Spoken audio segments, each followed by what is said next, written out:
Hey everybody, welcome to my channel For Goodness Keepsakes. My name is Pam and today I'm going to bring you a video that I've been meaning to bring you for 6 months, but I'm procrastination nation over here and I haven't done it yet, and that is how I do my temperature blanket for this year.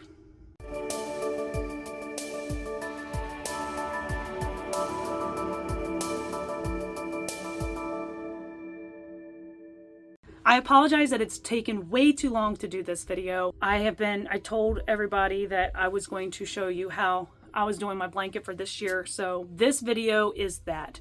I'm using worsted weight yarn and an H-hook like I did before. I've got all the colors because I love all the colors. One of the things that kind of made me sad about doing all the colors before was that I didn't have all the colors all year long.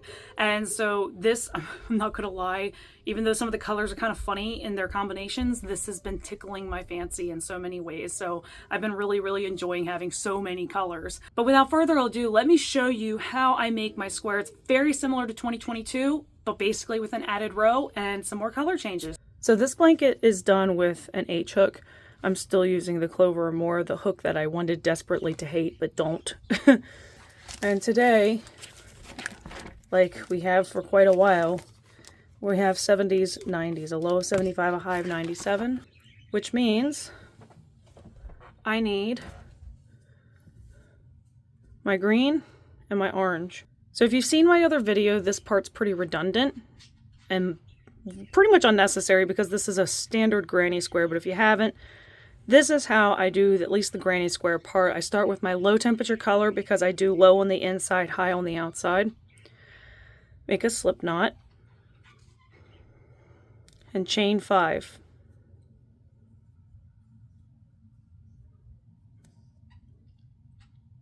You're going to slip stitch to the first chain to form a ring.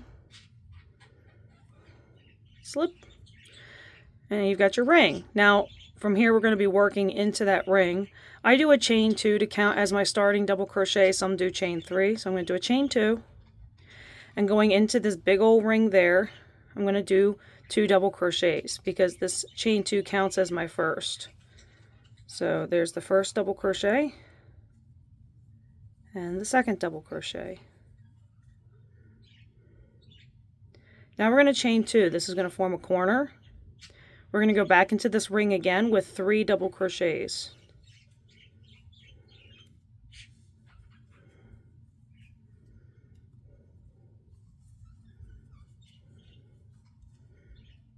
See how the chain 2 formed a corner?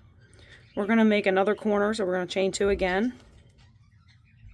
Going back into the ring again with 3 more double crochets. Each of these 3 double crochets forms a side. And of course, squares have 4 sides and 4 corners. So there's our third. We're going to chain 2. Third corner. Now we're going to work on the last side into this ring again with 3 more double crochets.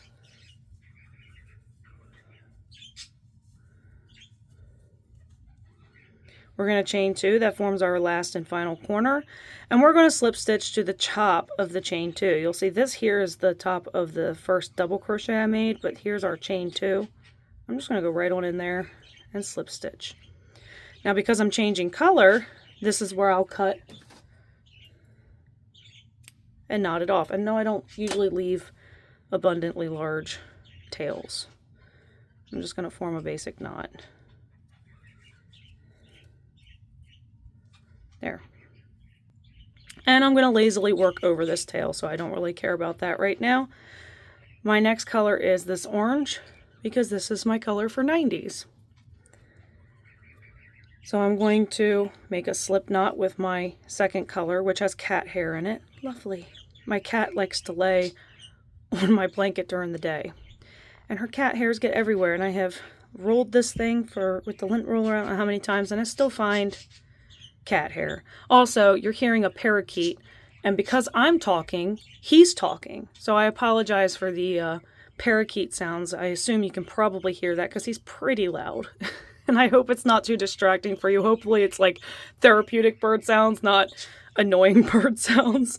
So I'm just going to go into this corner right here, this corner space with a single crochet, and I'm going to chain 2. Whoops.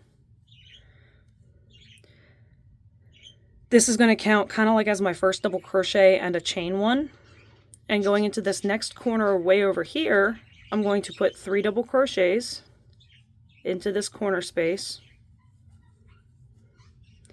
I'm going to chain 2 to form a new corner. So there's my 3 double crochets, chain 2. And then I'm going into that space again with 3 more double crochets. We're going to do this for each of the corner spaces with a chain 1 in between. So 3 double crochet, chain 2, 3 double crochet, chain 1. Going to the next corner now. So 3 double crochets into this corner. Chain 2, whoops.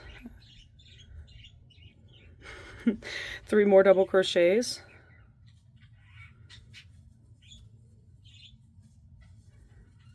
And then chain 1. And you just keep repeating this. Keep in mind, if I ever go too fast for you, you can slow down the video. I always forget that that's an option on YouTube now. So into this next corner, 3 double crochets. As one noisy birdie. Chain 2. 3 more double crochets.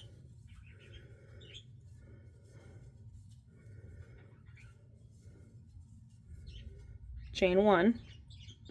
And then I'm going to work over these tails, because why not? And I'm going to go back into this final corner. So we're going to do, into this final corner, we're going to do 3 double crochets. 1, 2, 3. Then we're going to chain 2. And then because this counts as our first one, we only need to do 2 more double crochets here. So I'm going to do 2 double crochets. And I'm just going to slip stitch to this gap right there, just into the gap. That works. And then I'm going to cut and tie because that's all I need from this color. Now at this point I usually do fish in that tail. So I'm going to grab my tapestry needle and just work this in. I don't usually work this yarn in a whole lot because I'm not worried about it. I've never had issues with this yarn just popping out, even just doing it this one time. It's probably going to make a lot of people like a little uneasy, but I still have my temperature blanket from 2022 where I did exactly this pretty much out of laziness, and that I don't have any tails falling out, at least not yet. And it's been almost 3 years now of that blanket being in use, so it's probably fine.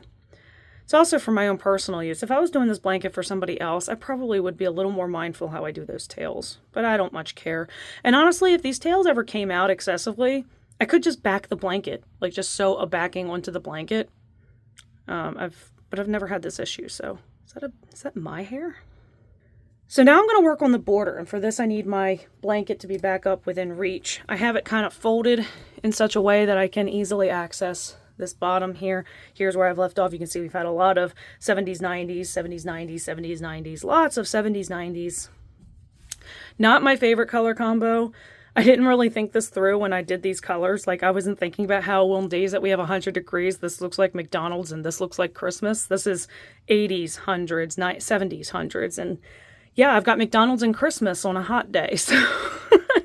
So it's sort of funny because my kids are all like, oh, you know, I'm in a Christmas mood. And it's like, oh, it's funny you say that. Anyways, so for my border color that you see here, I've been using this Caron 1 pound yarn, which this is as far as I've gotten in this skein. I'm starting to think at this point that this skein's going to last me the rest of the year. I had gotten 3 of these because I had no idea how much I would need.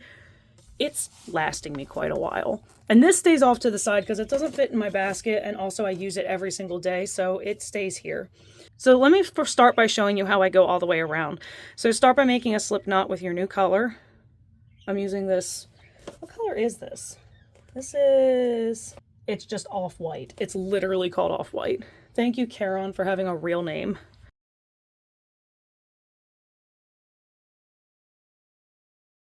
We're going to start by joining with a single crochet. You can do a slip stitch, chain 1, single crochet. I just join with the single crochet into a corner and then single crochet a second time into the corner. Just like that. You should have 2 single crochets in one of the corners doesn't matter which, chain 1, and then we're going to put 3 single crochets into this middle space. 1, 2, 3. 3 single crochets. Chain 1, and into the corner, next corner, we're going to do 2 single crochets. Now we're going to do a chain 2. Guess what? That chain 2, it forms your corner. So we're going to go back into this corner again to complete the corner with 2 more single crochets. Then we're going to chain 1, and we're going to do 3 single crochets in the middle here. And I hope if it's not kind of obvious, it's a pretty simple pattern of repeat.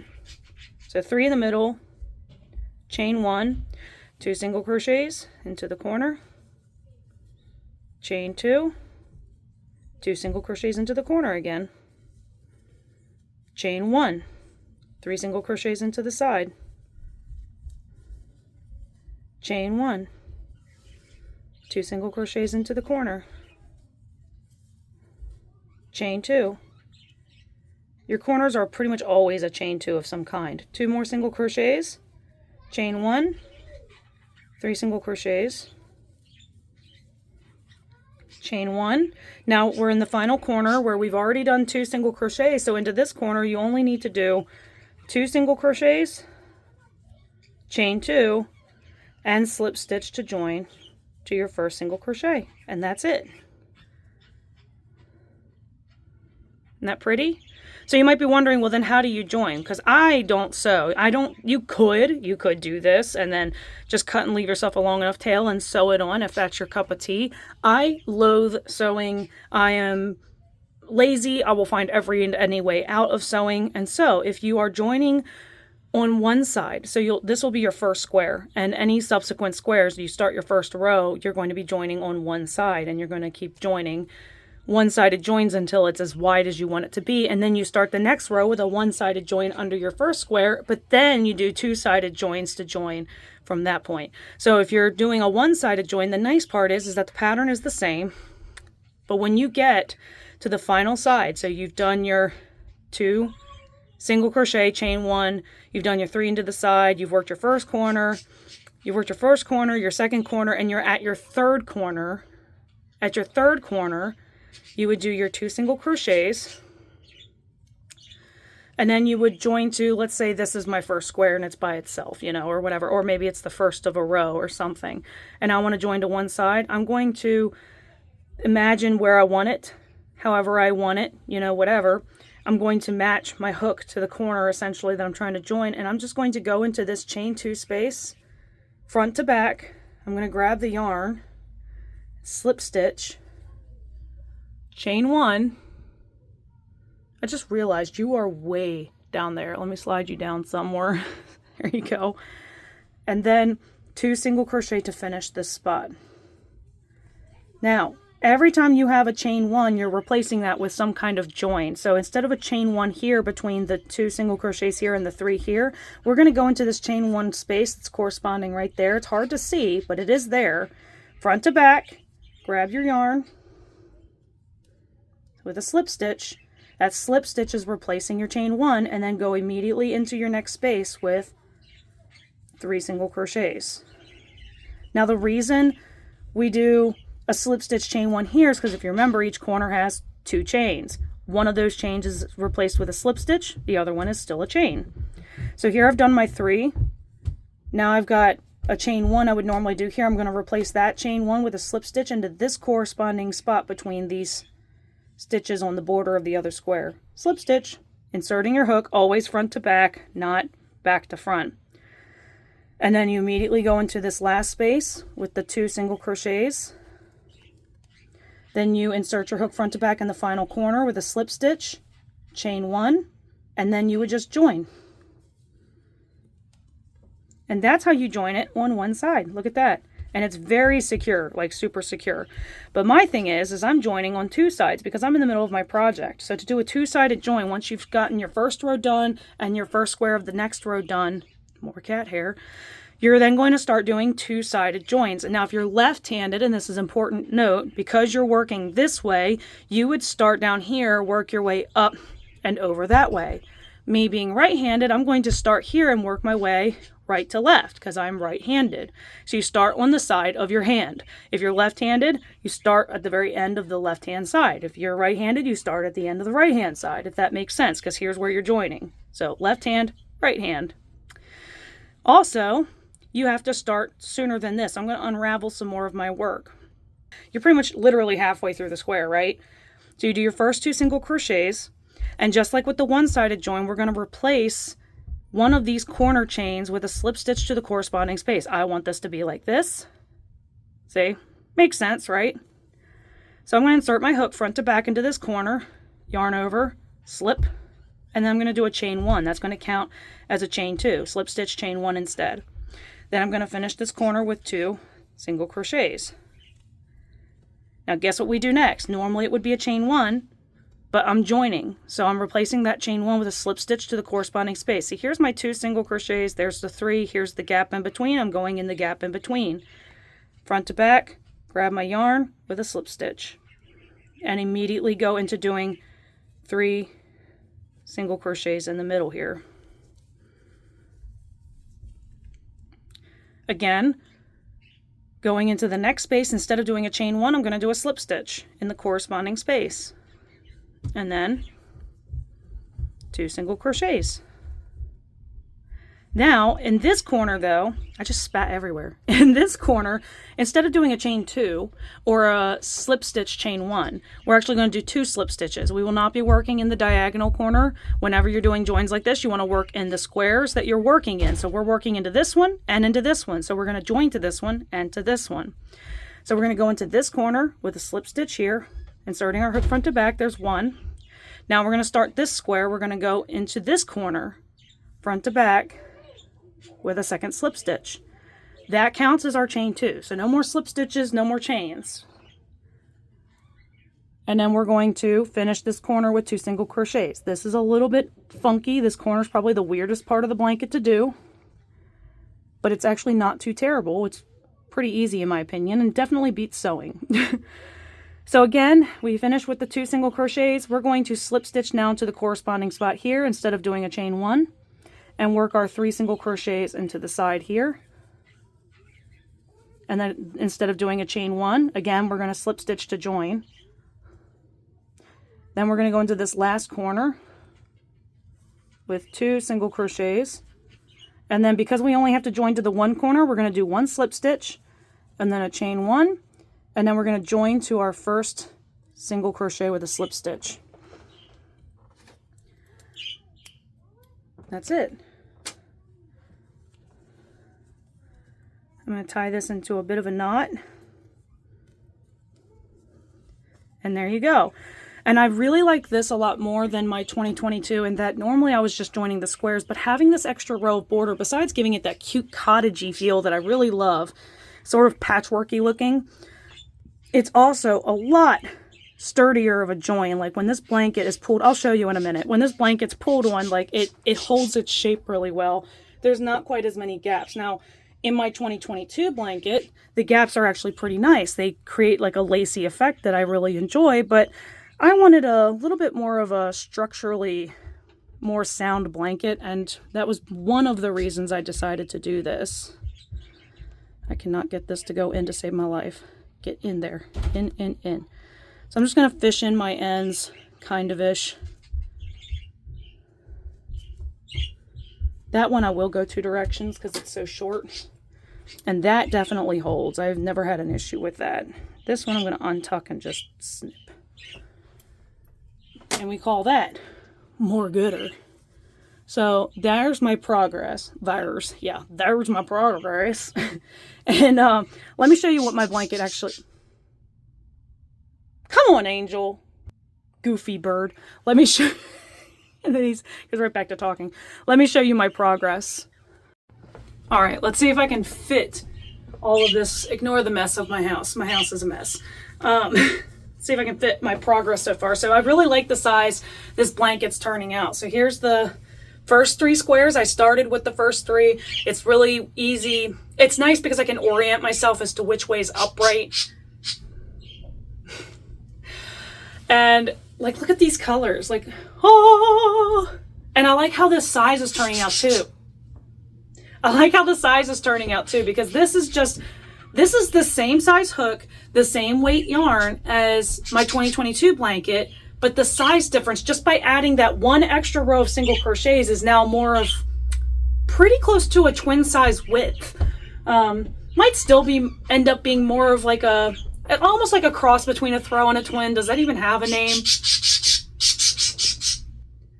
The louder I get, the louder you get. I love him. He's so cute. But look at these colors too. So one of the other things I did different this year than I did in previous years, which I might have mentioned, but it's been so long and I haven't been posting a whole lot that I have no idea.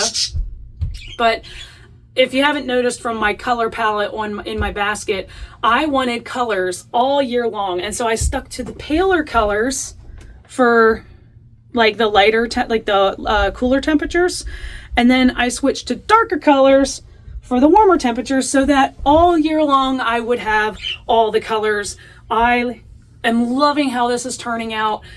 It's funny because that one extra row is making this blanket where it's like, I've been really kind of dragging my feet doing this.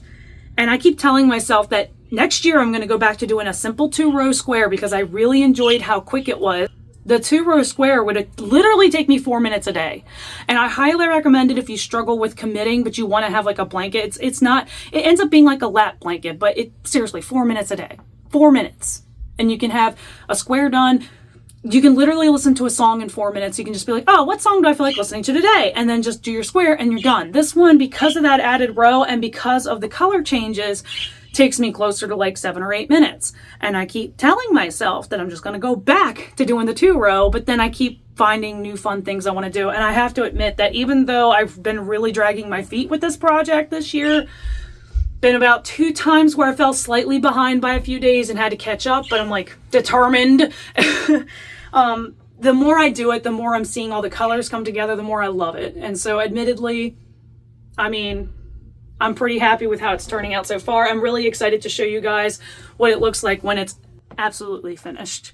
So that's my progress. You can see all the fun colors. The only thing, like I said, that I don't like, that I didn't think through, is that when I made the color selections I didn't think about the fact that 100-degree temperatures, would end up giving me McDonald's and Christmas in July. It's really McDonald's and Christmas. So, I mean, when it's all cohesive, it's nice. When I do the individual squares, it just gives so much McDonald's and Christmas. It's the weirdest thing.